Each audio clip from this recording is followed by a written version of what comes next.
Hello, everyone. How are you? This morning, afternoon, evening, nighttime, wherever you are at in the world. As always, I want to check, make sure everyone can hear me okay, can see me okay. So let me know that you can hear and see me all right. We there? We there? Okay, guys, let me know. Let me know. Someone put, oh, great. Thank you, Natish. Thank you, guys. Again, I'm never sure what you're seeing. I have the film of what you should be seeing, but I want to make sure that it's working, and so glad to know that it is. Well, as you have obviously already seen, Mr. Joshua will not be here today or next week. He lives a very exciting life and is actually out of town this week and next, doing some fun things for work. So with that, I am really, really excited to be with you guys and to be teaching writing. So if you have been in other Smrt classes before, you know that once more, my name is Abby, and I usually teach the pre-intermediate English class. And so with that, in that my regular class on Tuesday mornings, if you would ever like to join, so it's Tuesday mornings, same time as Mr. Joshua's class, just on Tuesdays, which is 7:30 Pacific Standard Time if you need to look up the exact time. So that's when I normally teach my pre-intermediate English classes. And with that, because it's pre-intermediate, it's really important for me to speak a lot slower to really enunciate my words. And that class, as you know, if you've joined, is largely a lot of grammar and a lot of vocabulary. So that mainly the class in general is a lot of memorization. It's a lot of memorization of vocabulary and rules, and that's wonderful because, again, at that level, we're still building up our English and especially our vocabulary and our grammar, but that makes it so exciting for me to be here today because I get to work with you guys in a little bit different dynamics. And what that simply means is dynamics is how you interact with people and how you interact with a group at large as well. So with that, different dynamics for different classes because there's different curriculum and different things that we're learning. So with that, once more, I'm really excited to be here for the writing class because we'll get to kind of work with each other in a different way. Not just grammar, not just vocabulary, but in our academic writing. And in this class, in particular, when we're working on analysis and analyzing a story, we're using kind of different parts of our mind rather than just memorization. So with that, I'm really looking forward to this. I hope you are as well. Of course, we all absolutely love and adore Mr. Joshua. So I hope you're not too terribly disappointed that I'll be sitting in this week and next. Don't worry, he will be back. All right. Oh, Peter says, Abby, keep speaking slowly. All right, I will try to speak more slowly. Thank you for that. Again, when we're still learning English, so my class level, the pre-intermediate, I really try to speak very slowly. And so thank you, Peter. I will try to do that as well for this class. More questions as people are signing on. Where's Josh? Where's Josh? Again, Joshua is out of town. He is doing some work in another city, and that means that I get to be here with you guys. And so, again, Mr. Joshua is absolutely amazing. So I hope you'll be very kind with me. And it's also really nice sometimes, I think, to have different teachers especially if we're teaching the same thing. Sometimes a teacher can present or will present in a very different way or in just a little different way that might explain the explanation or how they teach it. Might be a little bit different, and so you have different teaching styles that maybe match different learning styles. So once again, with that, we love Mr. Joshua. If you watch later, Josh, we love you and we miss you. Natish says, Josh is on the moon. He could very well be. That guy, Josh, and he said it in his video as he was introducing Jack London's To Build a Fire, that he himself, Mr. Joshua, likes to spend time outdoors, and he does. He is an outdoor person, and with that, he's always on some kind of adventure. So he might very well be on the moon. Yeah, I don't know. He told me he was out of town though, so maybe out of town on the moon. All right. Okay, looking excellent. And once more, if this is your first time in class or you are watching the class later, my name is Abby, and we have our live feed going on, and there's so many great questions and comments. So if you're here for the first time, or again, you're watching later, the reason you'll see me looking over a lot is that is where our live feed is, our live stream. And so I want to make sure that I try to get to those comments and those questions. And then what you also need to know, very, very important, again, if you've been in my other classes, you understand, I love coffee. Coffee, coffee, coffee. Coffee is good. And so I'll take moments to look at, thank you guys. You guys have such nice comments. That makes my heart happy. So, all right. And once more, I am coming to you live from SCEL, which is the Spokane College of English Language here in beautiful Spokane. And if you like the outdoors, if you like adventure, hiking, boating, going for runs in beautiful scenic country, if you like skiing or snowboarding, or again, just being outside in general and the great out of doors, Spokane is a great place for that. Our city's motto, so a lot of times, especially big cities, will have a motto or kind of their special saying, and Spokane's motto is near nature, near perfect. So with that, again, Spokane, there's a lot of things to do outdoors, and spring is finally here. I wish I could take the camera and show you guys what it looks like, because our campus is downtown Spokane. So if you would ever like to come study here, it's really easy to take the bus. We are right downtown, and we are up on the second floor of a very old, very beautiful historic building that actually used to be a theater.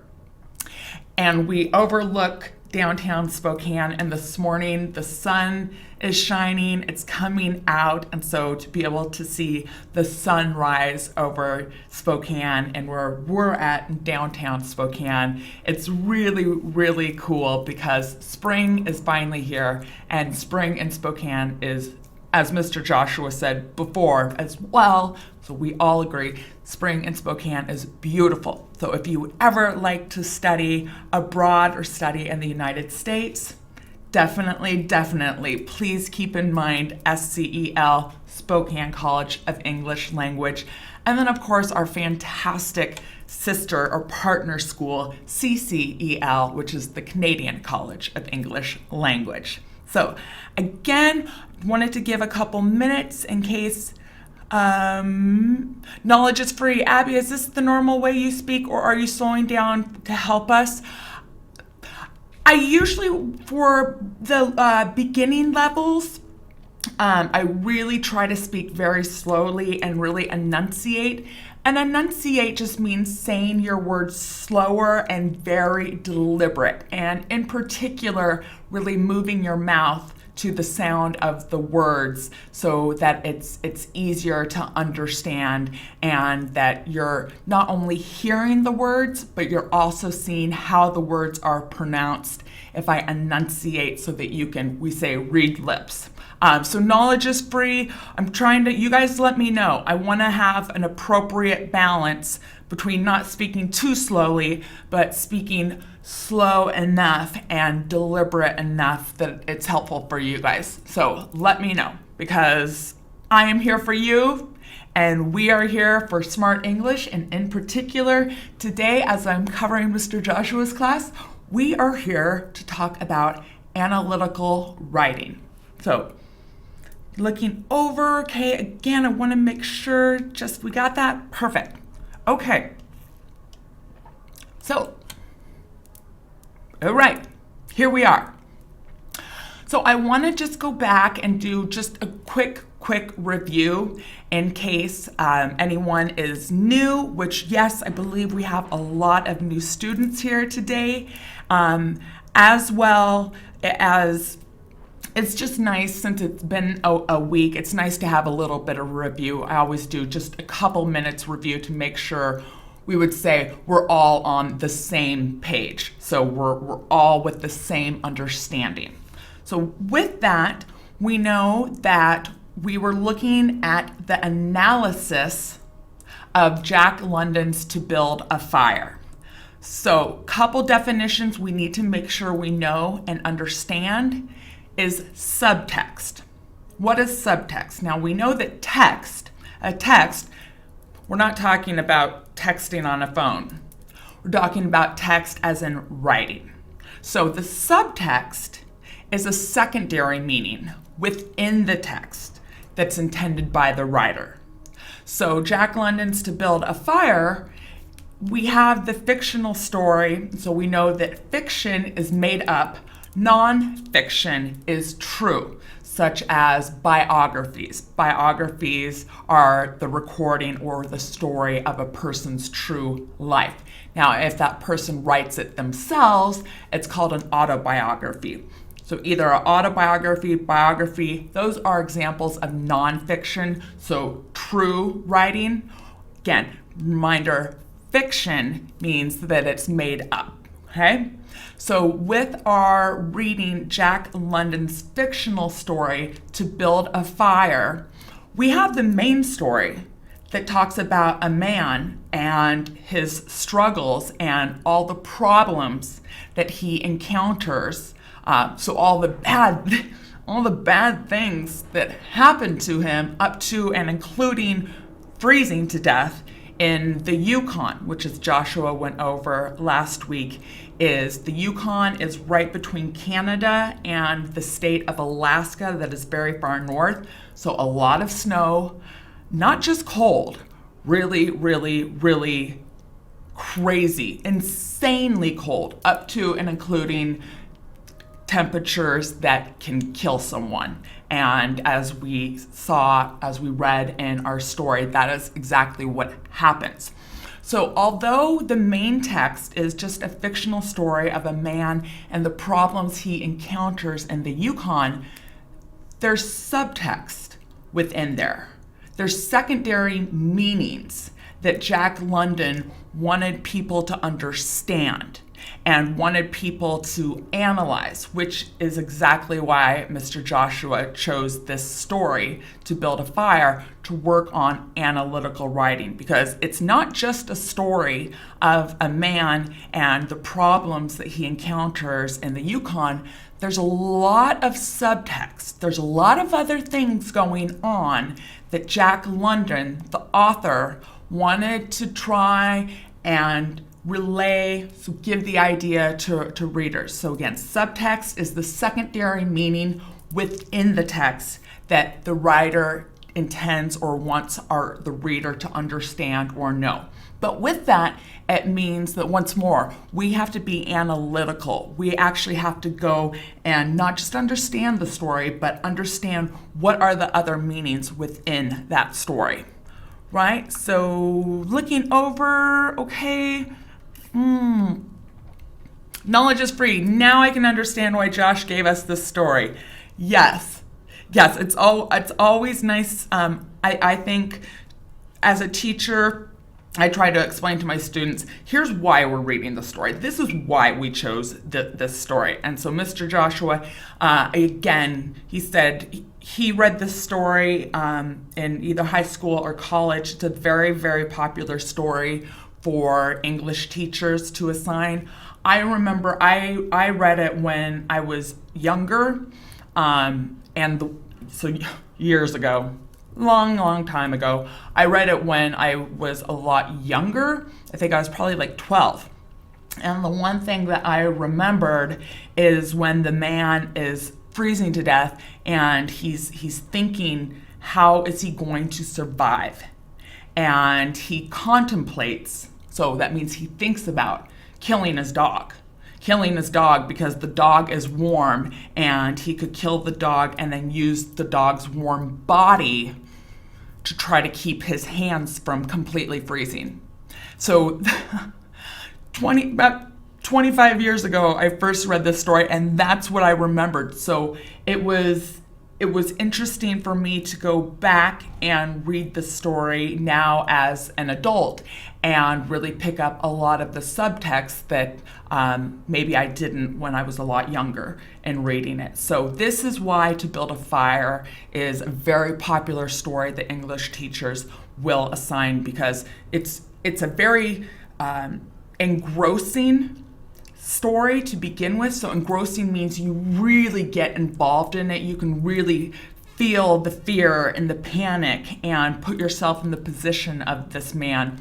So it's just a good story as a story, but then it's even better because there are so many subtext, and that's what we'll also be covering today. But once more, just want to make sure that we all have a good understanding the definitions that we're working with. So with that, so Rosa said 3 conflicts.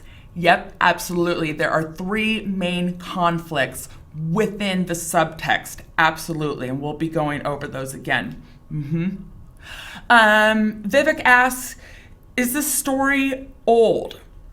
This story was written about 115 years ago, and I was watching the videos from last week, and I believe it was Rosa that asked, is it important to know the biography, or is it important to know information about the author?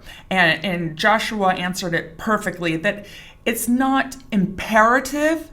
So that's just a fancy word. Imperative means it's just a fancy word for absolutely it must be done. It's not imperative that you know the author's biography, but it really, really helps. And in particular, it really helps to know the context of the story. So because we're not given a year that this story is taking place, we just know that it's in the Yukon.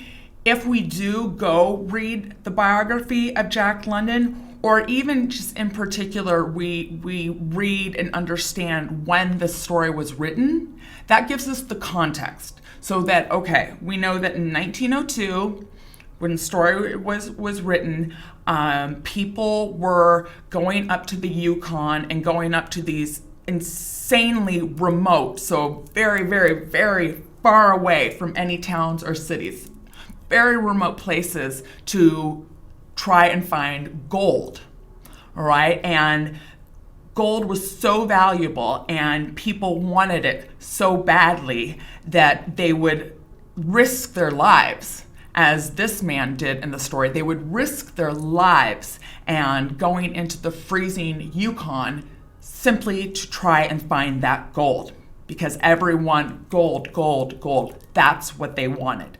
So Rosa, again, exactly what Joshua said. It's not imperative, so that means you don't have to understand or read the biography of the author, but it is very, very helpful, I think, to understand who the author was, and in particular, when were they writing? Okay, what's the context? The time, 1902. Okay, well then we understand that the reason this man was in the Yukon was to find gold. So great, great question. And then yes, as we're looking over the three main subtexts that Mr. Joshua presented and asked you guys to think about or analyze was person versus self, and we'll go over these notes, was person versus self. And understand when we say versus, it's not like Real Madrid versus Barcelona and a soccer match or a football match. We mean versus as in how do these two things or these two parts of selves, okay? We have person versus self, person versus dog, person versus nature. It means we have two conflicting parts. How are they interacting? How are they battling each other? So that's what we mean, of course, by versus. So yes, the first was person versus self, person versus the dog, and person versus nature. So those are the three main subtexts within the broader story of To Build a Fire, right? And knowledge is free. Yes, it was just an essay paragraph. It was just an essay paragraph that Mr. Joshua asked you to write. Okay, wonderful. Oh, we just have a few new students signing on. So hello, everyone. Once more, I'm Miss Abby. I'm covering for Mr. Joshua as he is out of town. And we're just going back over our definitions and really what analysis is. All right? Natish says contrast of two objects. I would say contrast of two things, not necessarily just objects, but you're exactly right. Contrast of two things. Okay, person versus self. We all know, we all understand, we've all had it happen where we're almost fighting within ourselves, right? Maybe part of us thinks one thing, but then part of us, in contrast, also thinks something else or has other ideas. So it wouldn't be contrast of objects, but you're absolutely right, Natish, that it would be contrast between person and self, person and dog, person and nature. All right? Wonderful. Okay. So, Rosa, great question. I will have you guys share with me just in a couple minutes what you wrote for your essays. Real quick, what is analysis? And this is analysis as a noun. Analysis is to take in existing information, so information that you were given, and this could be from multiple reliable academic sources. So with that, and again, Mr. Joshua went over it, it needs to be reliable, okay? It needs to be truthful academic sources. So you can't say, well, my grandma's friend's neighbor told me about this, or my cousin's classmate told me this. They might very well be right, but we don't know that they are reliable academic sources. So even though your grandma's friend might tell you something, don't take that as an academic source. It's really important that it's not just a source, but that it's a reliable academic source. So we're taking in the existing information and we're thinking about that information. And we would say processing, okay? So taking in the information and then we're thinking about it. We're processing. We're, again, forming our own opinions and what we think about the story and about the subtext. And that's how we get our analysis.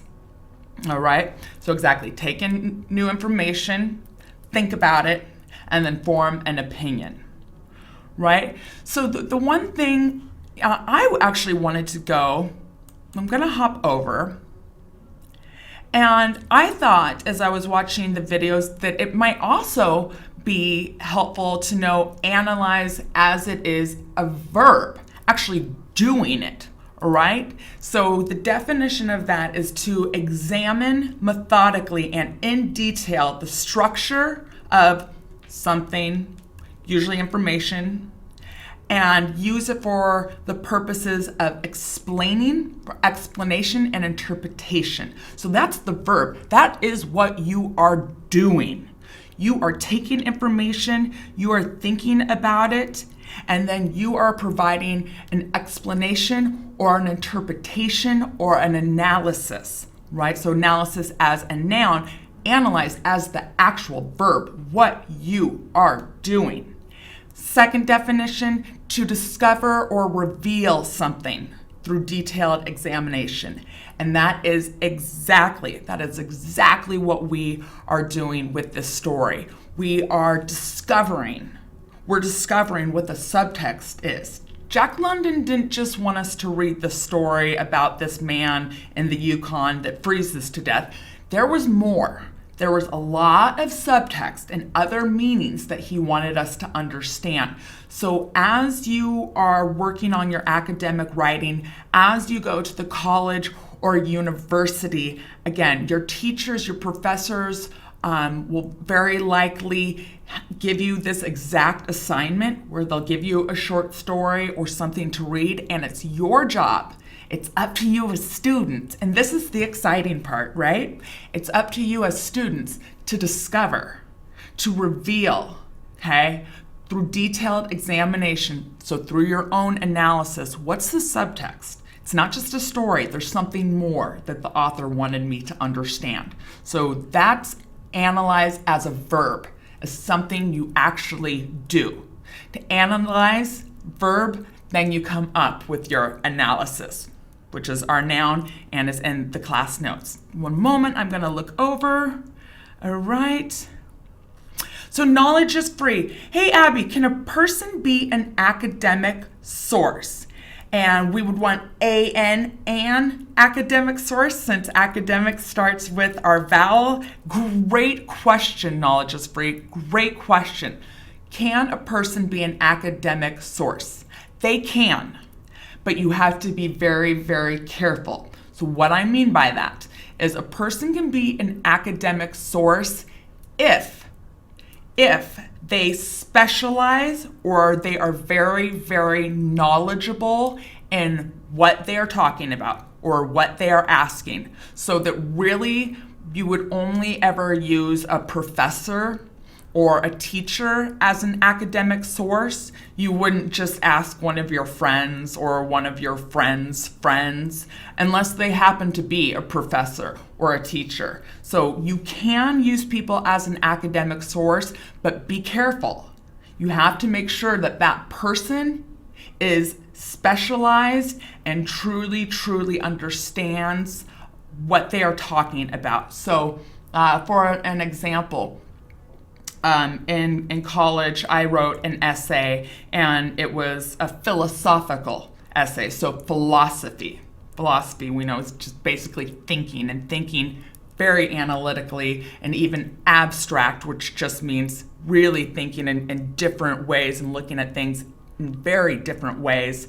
I wrote a paper for my philosophy class, and one of my sources was another philosophy professor. So I interviewed that professor, and I used part of that interview some information to inform in my essay. So great question. Yes, people can be academic sources, but you really have to be careful to make sure that that person is an expert and what they say truly, truly is reliable. Great question. Wonderful question. All right, looking over. Akram says, I cannot read a book which was written a long, long time ago. Yes, you can. Yes, you can. You absolutely can. And a lot of times it's fun. And I mean that because we know that language changes and evolves over time. so that writing styles that were popular 100 years ago or 200 years ago aren't maybe popular writing styles now. Just how movies that were popular 50 years ago or 70 years ago are very, very different than movies that we have today. The storylines are usually very, well, maybe not even the storylines, but how they present the movie is very different. So no,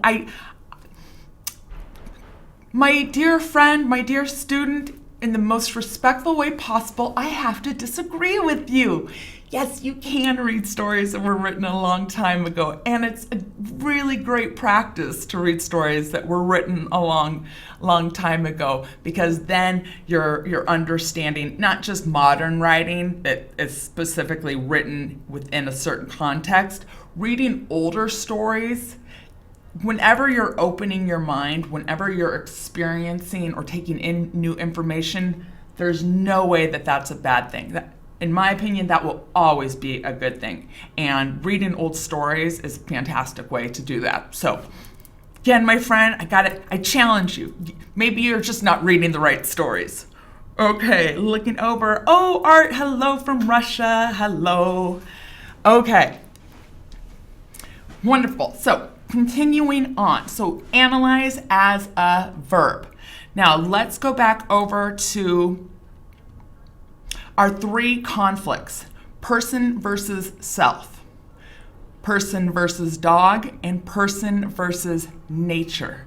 Now, what your homework assignment was to write a 1-paragraph essay choosing one of these topics. So what I am going to do, I am going to share my email with you guys and just give you a couple moments. So Rosa, this is what you were asking about, my dear. You're so smart. We would say you read my mind. You knew what I was going to do. So I'm going to share my email with you guys and hop off just for 2 minutes so that you can email me. And it is abby.live@smartenglish.com. All right, and I will also take that and copy it, and I will paste that over in our stream as well. So perfect. So once more, if you finished your homework and you have a paragraph written for your essay answering or analyzing either person versus self, person versus dog, or person versus nature, please send that to me and let me know in the email if you are comfortable with me pulling it up and sharing it on screen and reading it aloud. So if you are comfortable with me sharing your essay, please let me know in your email. I'm going to jump off real quick and I'll be back in a couple minutes and we'll start looking at those emails, right? All right, hold on.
am back. And let me again make sure.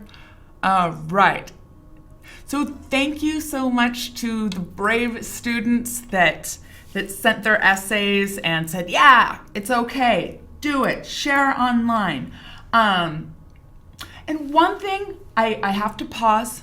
I have to pause for one moment, if you will allow me, if you will kindly allow me to.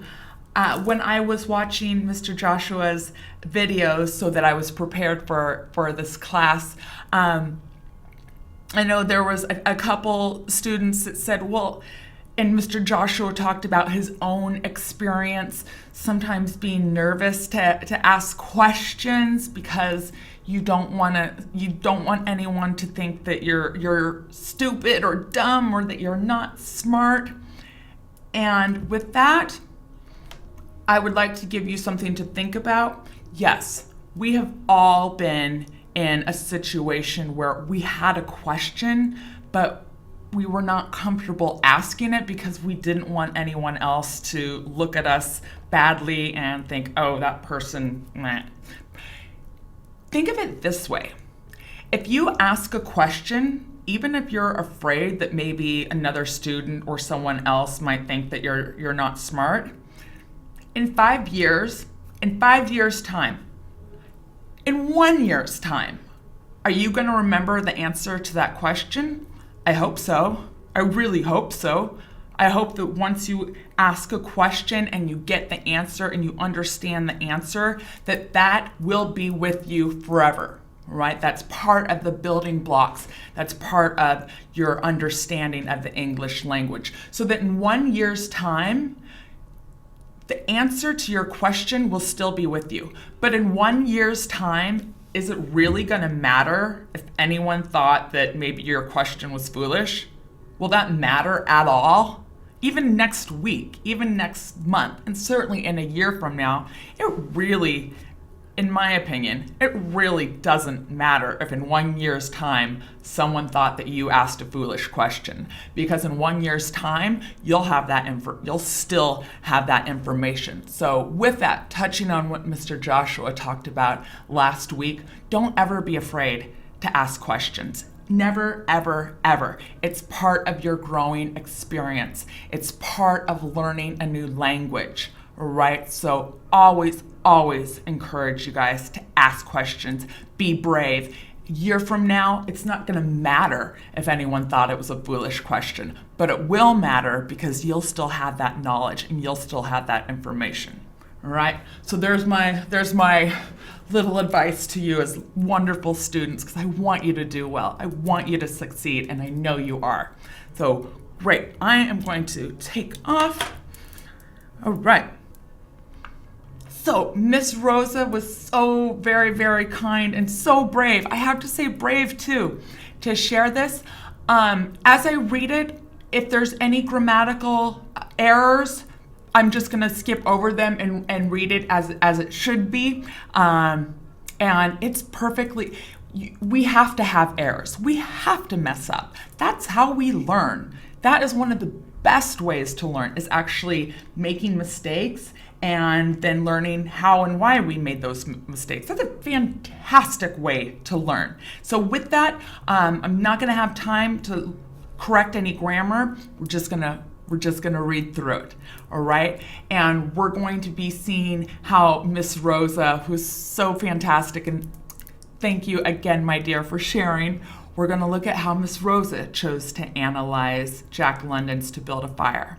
So, when someone has a goal to reach, he or she can become blind and deaf and see that everything is possible.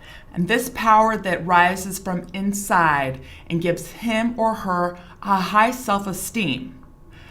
But when they fail and the conflict starts between the person and self. So that's fantastic.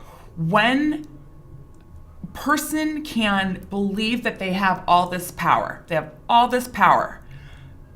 but then if or when they fail, now the conflict starts, because part of them thought, yeah, I have all this power. And we absolutely saw that with the man in this story. It even says that an old timer, okay, so if you were reading that, you're like, what is an old timer? That just means an older person that has already experienced all the dangers and all that can happen in the Yukon. And the old timer tells the man, don't go out there by yourself. But part of the man is like, it even says he's completely disregards, so just throws away what the old timer tells him. Says, I can do this. I don't need another partner. But then the conflict starts, and you're absolutely right, Rosa. The conflict starts because he has a few really scary things happen to him. First, he falls through and he gets wet. So his feet and legs get wet, and we know that when it's that cold, it's really easy to actually have parts of your body die so that they have to be amputated. That means taken off. So that happens, and then as per the title of the story, he can't build a fire, and he has to build a fire. In order to stay alive, he has to build that fire, and he can't, and he doesn't. And we know that ultimately that leads to his death. So Rosa, perfect point where part of the person's, I can do this, I don't need to listen to the old timer. But then when they fail, that conflict starts, okay? And now the other part of him is saying to himself, I should have listened. Maybe I should have listened to that old timer. Now I'm in a really bad situation. Continuing on, he or she starts asking him or herself whether their decision was right or wrong. And he or she has been in this situation because of fate. So fate means it was destined to happen. Like the universe or God or whatever we believe, it was already destined to happen. That's what fate means. He or she has been in this or is in this situation because of fate or due to their own decisions. So we could say it's either because the universe wanted it to happen or it happened because that person made certain decisions. Okay, again, person versus self. Continuing on, enormous questions start to spring to mind, but it is too late to find an answer. Oh, that's good writing, Rosa. That is good writing. Yes, we get to understand what the man is actually thinking. And he's thinking, if I can get to camp, if I can get to the boys. He talks about the boys a lot. If I can get to camp, if I can get to the boys, then I'll be safe. I might lose a few fingers, I might lose a few toes because they're so cold that they've literally died. But if I can get to camp, if I can get to the boys, I'll be safe. And so that's his question. How am I going to save myself? Ultimately, get to camp. But then as we find out, and as he finds out, his answer, it's worthless. It's too late for that. He's too far gone. Too many things have happened to him. He's not going to make it to camp. He's not going to make it to the boys. And again, ultimately, that leads to his death. Finishing up, so sometimes it's good to listen to others' piece, or we would say even words, pieces of advice, and take all the probabilities into consideration. Fantastically done, Rosa. Absolutely. So again, if you're joining us or you want review or you need review, Rosa here was analyzing person versus self. And I can say that I've definitely been in a few situations that turned out to be potentially dangerous. Thankfully, nothing bad happened. But in some of my travels, I've made decisions, and I always travel by myself. I love traveling alone and backpacking, just living out of a backpack. And I've definitely been in a couple situations where I'm really mad at myself because part of me is thinking like, oh, I can do this. This will be fun. No problem. This will be safe. But then something or things happen where the other part of me is like, Abby, that was so foolish of you. Like, why did you do that? You're in a bad situation now. So those are my two, person versus self, and they're fighting. They're fighting. Okay, there's an argument. That's why we say versus. So fantastic job with this, Rosa. Wonderful, wonderful job. Very well done, my dear. All right, and now we're going to look at another one. And okay, and this is I'm gonna mispronounce it. Sarbajit. I know it's our friend from India. So again, my thanks to you for being brave and sharing this and allowing me to share it with the class and at large. Rosa says, I know it is terrible.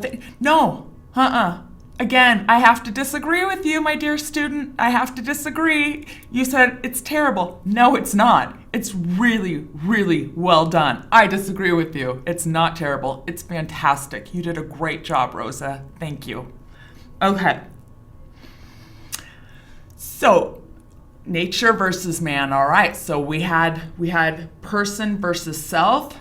Now we're looking at nature versus man. The man was greedy, adventurous, and insignificant-minded that made him trail for gold in the Klondike Gold Rush. Wonderful adjectives. He's greedy, so he wants. It's not bad to want nice things or to work for nice things, but once it gets unhealthy, okay, once you get too obsessed with it, that's where it graduates to becoming greedy. Someone that's greedy wants. They want it all for themselves. Fantastic adjective choice. And again, the man was greedy, adventurous. Yeah, there's a part of him, he's up for adventure. You have to be adventurous if you're going out in, as we find out, 75 degrees below freezing. Yeah, you have to be a little bit adventurous. And insignificant-minded when it made him trail for gold in the Klondike Rush.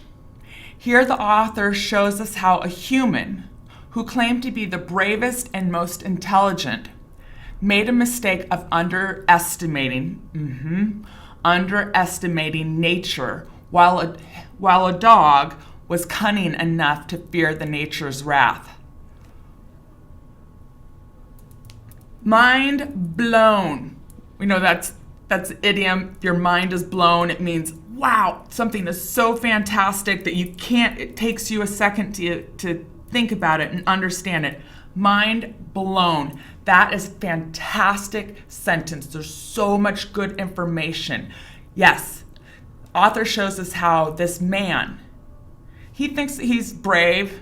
He thinks that he's smart enough that he doesn't need anyone else. Once more, it doesn't matter what the old timer told him, that it's dangerous to go out there alone. You need at least two people. Okay? No. He thinks that he's brave. He thinks that he's smart enough, that he's intelligent enough, that he doesn't need any of that. He can do it himself. He's adventurous. He can do it on his own. Absolutely. He made the mistake of underestimating nature. He didn't think that nature could be as powerful as he found out it was. He also didn't think that it was going to be as cold as it was. He underestimated how cold it was actually going to get. He was thinking, 50 degrees below freezing, I can do that.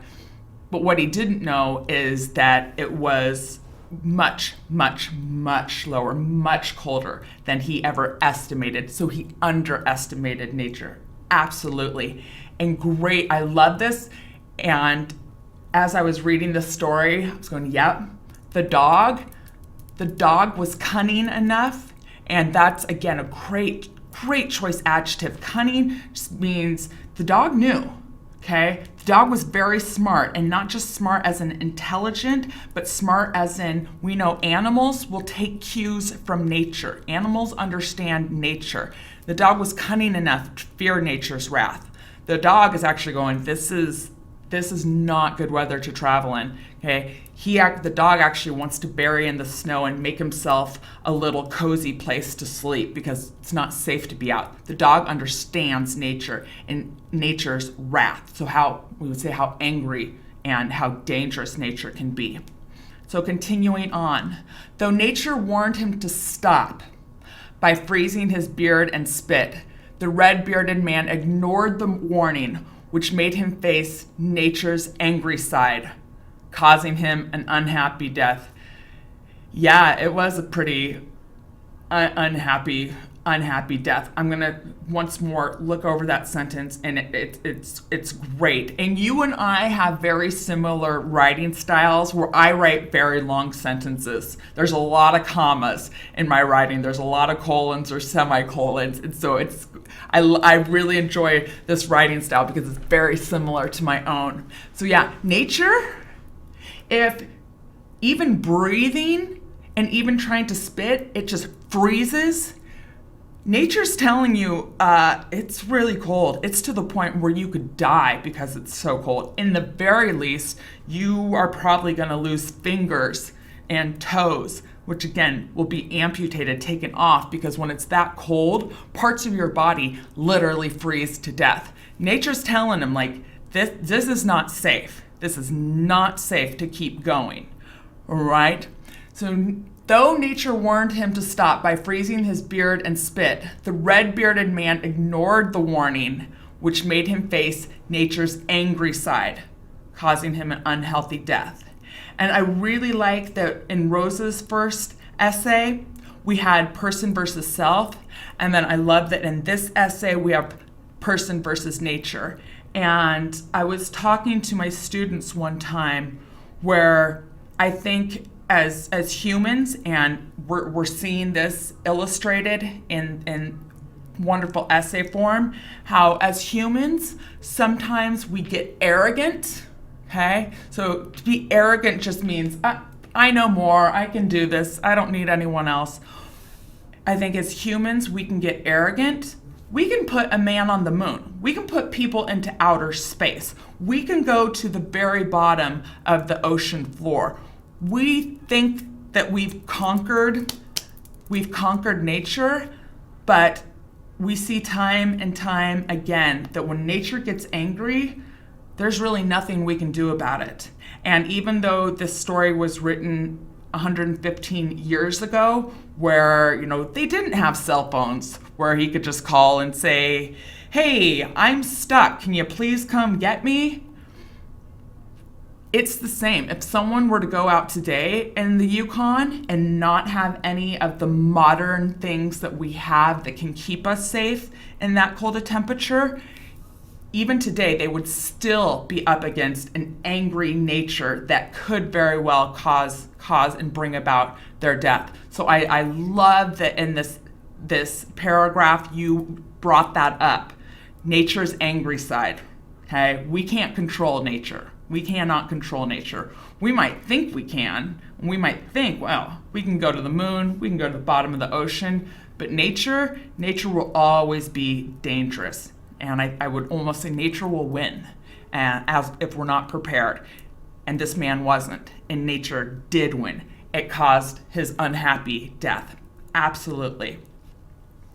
And then finishing up, maybe he was stubborn and insignificant-minded, but he was fearless, which should not be ignored. Yeah, he was fearless, so that means without fear, fearless. But then that also causes us, and this is what's so great about analysis, right? Is that we're really thinking about it. So is it always good to be fearless? Is that something that we should look up to and that we should think it's wonderful, it's a good thing to be fearless? Or are there times that maybe we should appropriately have fear? Okay, this man was, I think in some ways fearless, especially not listening to advice and going out on his own.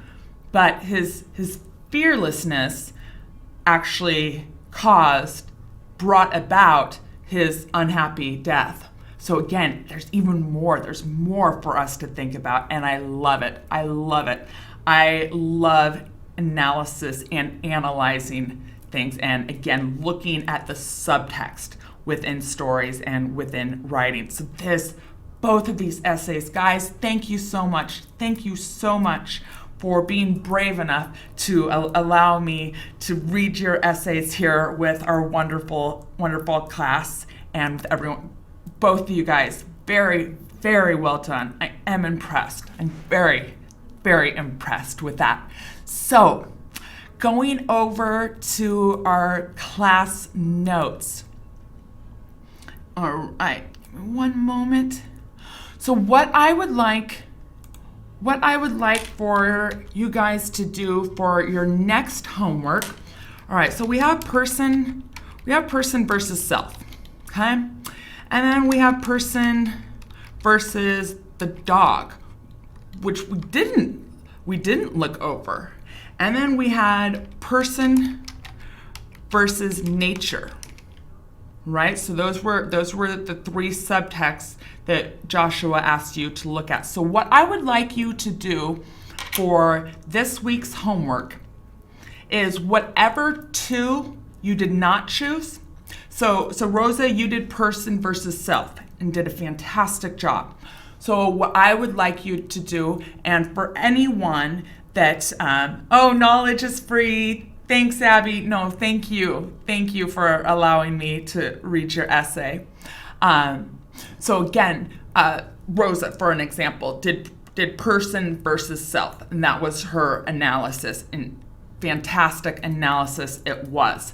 So Miss Rosa, what I would like you to do, and all of you, take whatever two topics you didn't choose, and I want you to make some notes. And next week we'll be going over how we really break down an analysis. So we know what an analysis is, okay? We know how to write about an analysis, but I want to go back and even show you kind of the methods to writing an analysis. And I think this will be good because once you have other tricks or ways to analyze, you can go back to your original essay and see if you've discovered anything new that maybe now you can add to it. So real quick, since no one did person versus dog, I'm going to make a few points with that. So person versus dog, the man versus dog. The dog, we would say, can read nature. The dog can read nature, okay? And nature's saying, you need to just stop. It's too cold. It's freezing. It's dangerously cold. You need to stop. You need to just stop and wait, okay, till it gets a little bit warmer. So the dog knows that. The dog understands nature. We'd say the dog can read nature. The man can't. All right? So person versus dog. Dog can read nature. I'm going to put dog can survive. Okay? The man, first the dog falls through the ice and into the water, right? If you remember? And so the dog, he freezes. And his instincts, he knows what to do. So he gets the ice off of him, up to and including chewing at the ice to break it off. So the dog knows how to survive. Okay? The dog loves that the man is the fire creator, that the man can start a fire. The dog can't do that. So he looks to the man for that. But when the man falls through the water, he's in a lot of trouble, so that he actually has to stop. And ultimately, having to stop and his stopping brings about his unhappy death. So the man can't survive. The man can't survive alone. He needs a lot of things. He needs his moccasins. He needs his gloves. He needs all these things in order to even try to survive. The dog can survive. The dog can survive in its own. Dogs don't wear mittens. Dogs don't wear shoes. They don't need to out in nature because they're part of nature and they can survive on their own. And let's see, one more point that I can make with person versus dogs. We have the dog can read nature, the man can't. The dog can survive on its own, the man can't. What would be, actually, let's see. How about you guys? You guys put in the comments what would be a good third point for person versus dog. So once more, we have the dog can read nature, the dog understands nature and what it should, nature's signs, right? As knowledge is free, as his essay illustrated, nature's signs. And the dog can survive. Both the man and the dog fell into the water. One of them was able just to take care of the problem. The other one couldn't take care of the problem. And ultimately, that was part of what led to him dying. So what is a third point that we can make in the person versus dog? Oh, Shukri and Mohammed says, could we say that the poor hero of the story was the victim of his own arrogance and that nature has nothing to do with this tragic end? Really fantastic question. I'm going to pick it apart. First, I wouldn't say he's the hero. He didn't win. He ultimately lost. So I would actually say the poor loser of the story, okay? And I would say absolutely he was the victim of his own arrogance. Once more, old timer, he was warned. He was warned. He was specifically told, don't go out there alone. And he did, because he was arrogant. That I don't need someone else. Me, my dog, we can take care of it. That was arrogant. That was arrogant of him. The last part of your question, and that nature didn't bring about his end. I don't know. We couldn't say that because nature did bring about his end. He died by freezing to death. That's nature. Nature absolutely did bring about his end. But I think, again, in the subtext, it wasn't just nature brought about his end. Ultimately, that was truly what killed him. So his cause of death was freezing to death. But did nature get him to that point? Or did his arrogance get him to that point? Because there was other things that he could have done to protect himself from nature so that ultimately nature didn't bring about his end. Great question. Wonderful question, Shukri. And one, I hope I pronounced your name right. And two, I hope that helped answer your question. Oh, really great points here. Really great points here. The dog knows that no one can face nature's angry side, or that if you're going to face it, you need to protect yourself. Again, the dog's thinking, we need to stop and just bury in the snow and wait it out. You know what, Rosa? Yep, great. This was what I was thinking as well. Person versus dog. The dog can read nature, the man can't. The dog can survive, the man can't. But if we're flipping it around, the man can kill the dog. And the man, in fact, does think about killing the dog. And the man, in fact, would kill the dog, except for the fact that his fingers are so frozen that he can't even use them anymore. So that actually saves the dog's life. So yeah, I'm going to put to kill the dog or not. Okay, that is absolutely person versus dog. Okay, down to survival. Man's thinking, if I kill the dog, I can use its body. I can use its carcass. So carcass is just a body that's dead. I can use its carcass to stay alive. So should I kill the dog? He would have, if he could have. Okay, but his fingers, what saved the dog's life is that his fingers were so frozen that he couldn't even hold on to his knife. Okay, so for homework, and we went a little over time, which is just fine with me because I'm having so much fun with talking over this essay. And really, again, I love to analyze, and it seems like you guys do as well because you've done a fantastic job in analyzing, even in just the comments. So What the homework is whatever 2 points you did not choose, okay? Take those and I want you to come up with 3 points. 3 points, so it'll be 6 points in total, whatever two conflicts you did not choose. Think of those and think of 3 points that you could write on, that you could analyze. And then we will be going over that next week. So again, we wrote our essay, we wrote our analytical paragraph. Now we're going to go back and kind of look at, all right, now that we have some ideas on structure, how else can we add into our writing? What else can inform and help our writing as we're looking at analyzing? Because analyzing, there's a lot to it. Right? We would say it's like an onion. So you know what an onion is a vegetable, and it has many layers to it, so that you can keep peeling back an onion and getting deeper and deeper. Exact same way with analyzing and being analytically minded. There's a lot of layers that you can keep going through and looking deeper and deeper into the story. And that's what I would like you to do for your homework, looking at the other 2 conflicts other than what you originally wrote with. And wonderful, guys. Great.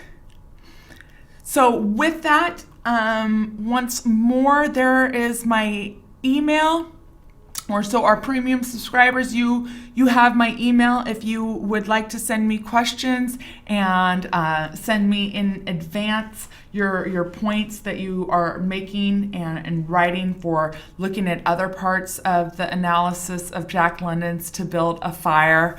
And I just want to say thank you so much, guys. Again, we went over. I hope that's okay. I had a lot of fun. I hope you did as well. This was great. Having a different class, getting to try sitting in Joshua's seat, and again, so many of our viewers and subscribers are in both classes. So it's been a lot of fun. It's been a lot of fun to see you in both classes now. And I thank you as always for being a part of our online Smrt videos. And I am Miss Abby. I will see you Tuesday morning, 7:30 Pacific time, and again next Thursday morning at the same time. And until we meet again and we see each other again, as always, I wish you a very good morning, good afternoon, good evening, or good night, wherever you are in the world. And thanks so much for watching. I hope you've enjoyed this lesson in Smrt English. Hi everyone, thanks for watching the video. If you enjoyed it, please subscribe to our channel. Also, if you want the full experience of being a student in a Smrt Live class with things like homework and teacher feedback, follow the link and become a premium subscriber. Also, if you want to see more videos from this class, check out our playlist.